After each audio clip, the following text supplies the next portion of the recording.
And anything has happened. The Soviet Union collapsed there, and it's something nobody foresaw.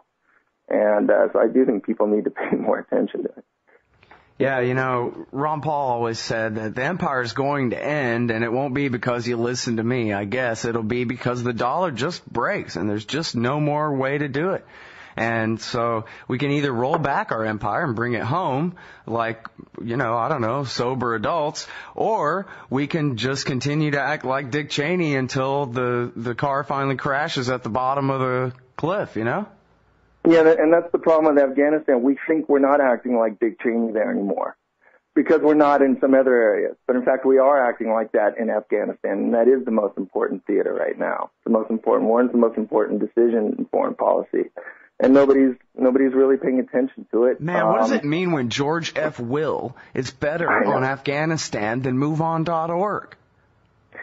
It's amazing and it's depressing. But what it says to me, and it's what I believe for the last 20 years, you know, despite all the hysteria about liberals and the left, in my opinion, the real opposition in this country for the last 20 years at least has always come from the right.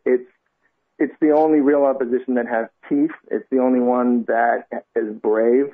I don't agree with them, but they're the only ones, you know, who get themselves heard and who make a difference. And yeah, I find it, I don't know. I mean, I don't even know what to say about that. It's insane that George Will is now George Will had at the Afghanistan war's Walter Cronkite moment.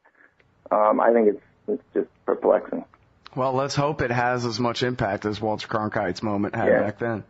I agree. I absolutely agree. All right. Well, thanks very much. I really appreciate your time on the show today. Sure. Thanks for having me on, Scott. Everybody, that's Mark Ames. His new article at alternate.org is called "Obama is Leading the U.S. into a Hellish Quagmire." It's a good one. Good Soviet comparison. Send it around to your right-wing friends there. And check out exiledonline.com.